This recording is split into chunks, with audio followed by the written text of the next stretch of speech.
Hi guys, thanks so much for being on my optimal health page. I have had a lot of fun learning from some of you and sharing what I have learned and just getting your feedback. And it's so exciting anytime that we learn more in the health field to share with others. And it's almost contagious, and we all start being better. So the more people that are involved in the page, the more better we are. Today, I've had this reoccurring theme that I feel like has been coming up in conversations with my friends, and something that I wanted to share with all of you because I think it just as important as how we are feeling on the inside, our bodies are on the inside, how active we are, our outward appearance. It's so our mind. Our mind is so important too. And one area that I always strive to be better in, especially lately, is personal growth. And I don't care how old you are, what age you are, personal growth, there's always something. If you don't think you need personal growth, you're lying to yourself because we can all have personal growth in different areas. And there was a video I watched the other day, and I would highly recommend. I want to actually do the whole video series. I think it was called "Staying in Love" by Andy Stanley, and I just watched the first one, but this keeps reoccurring in my head, and I keep thinking about it. And it's for couples that have been married for a while, obviously, staying in love. And he describes two cups. So imagine you have two mugs. There's a guy and here's your girl, and they're full of marbles. And when you first get married, everything you do together. So if your husband likes to fish, you like to fish. If you like to go shopping, he probably came shopping too. You know, not said he loved it, but you try to like walk this smooth little path where we love each other and everything's great. Well, then you get married, and all of a sudden maybe you have an argument. It could be a little thing, big thing, whatever.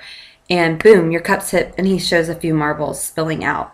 And that just really spoke to me. And he said, so then what do? We looked at each other and go, well, I didn't know that was in you. And then he looks at me and goes, I didn't know that was in you. Ah, that's ugly. And I think a lot of times our arguments are, whether it's with your friends, any kind of relationships, your husband or your wife, a lot of times the reason the arguments are happening is one, miscommunication, two, tone, the way you talk to people. I was just telling my sister the other day, it's really funny if my husband comes in and said, hey, what'd you do today? Then I tell him about my day and it's great.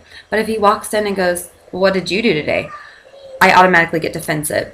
And I'm like, you want to know the whole list of things I did today? So miscommunication, tone is so important. And it's also really important to understand that there's other things in our past that are our own insecurities that are causing these arguments. And I've really realized that when I look back at some of the arguments Clint and I have, it's oftentimes my insecurities or things that he has in his past that are insecurities. And where those come from is disbelief or doubt in yourself. Maybe it was from a family member. Maybe it was from a past relationship. Maybe you felt unloved in a past relationship, and those come into play in your new relationships too. And it really holds you back. And then we start this whole negative self-talk.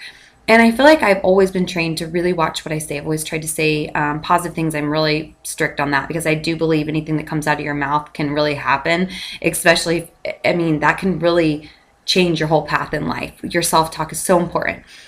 But one thing that I learned this last week, I was on a call and I thought it was so good. So I just wanted to share with you. And I will put a link to the book that she shared.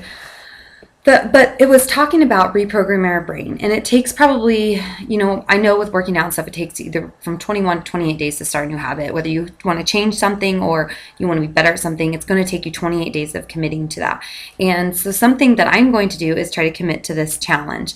And what it involves is reprogramming our brain. So say you don't like working out. And you probably say that. You've probably said that to your friend. It's so easy to say negative things about yourself. It's so easy to say, well, I hate running. I don't really like to do that. Well, what if we flipped it around and said, I love how I feel when I work out. I love that I feel like I got something accomplished. I love the muscle tone I have. If you said that kind of self-talk to yourself every time you worked out. And she actually shared there's an app. It's called like Repeat app or something. And you can record your own voice and it'll repeat it to you like 20 times before it deletes it. And you can repeat numerous different ones. So kind of like I don't know, just something to repeat to yourself while you're working out. And I think it's so powerful to have those actual words come out of our mouth. And I know that feels weird sometimes, but it's a really powerful thing to do. So what she said is to reprogram your brain, try to think of the positive things you can say, repeat that. And what that's going to do is create a belief. And from your belief, that's going to create a new attitude. And from that attitude is going to create a new feeling. And from your feelings, that's going to create a new action. And with the action, that's going to create results. And I just thought that was really powerful. I see so many people that struggle, especially from conversations recently, that really struggle with things that have happened in their past, whether their parents failed at a business and that carries over into their business and their own self doubt, and their family has put self doubt in them, or a relationship you were really hurt in and you swore maybe you were never going to love somebody again, and just how much you hold yourself back mentally, and never to put limitations on God.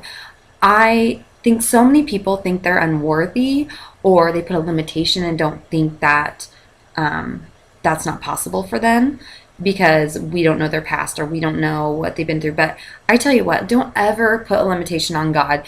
He truly is full of grace and mercy. I'm sitting here in a great example of many times where I felt God has given me grace in situations and mercy, and the timing's just been good for me, and He knows how to directly speak to your heart. And if there's somebody in your life that you feel like drags you down, pray for them, because God can speak to the heart better than you can.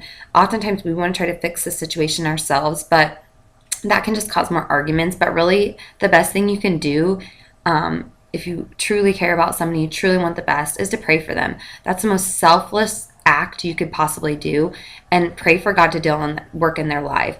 And as that happens, God has a way of working through those people and showing them the changes that they need to make. But He's also very gentle in the way He shows people how to make changes, and they're more willing versus if it comes from us. So I just think that's so powerful. So watch your words, pray about your relationships. Personal growth is so huge. Like, try to find some good where you struggle in your belief. I think a lot of times people struggle in belief in their life, whether it's belief in themselves, belief in a company that they work with. And when you don't have that belief, it's kind of like faith. If you don't have the faith, you're not going to get the results you want. So you need to have belief in yourself, and it's so important. But I just want to encourage you all today. I thought that was really good about reprogramming our brain, and I'm going to work really hard this month on repeating positive things to myself and just see. Let's do it 1 month and just see what happens if we repeat over and over and over again the positive things we want to see in our life. Whether it be, I'm going to make that next big promotion. Visualize yourself there, write your goals down, and repeat it out loud out of your mouth, and pray about it. Pray that God opens the doors and closes the doors that need to be closed. I truly believe God wants the very best for you.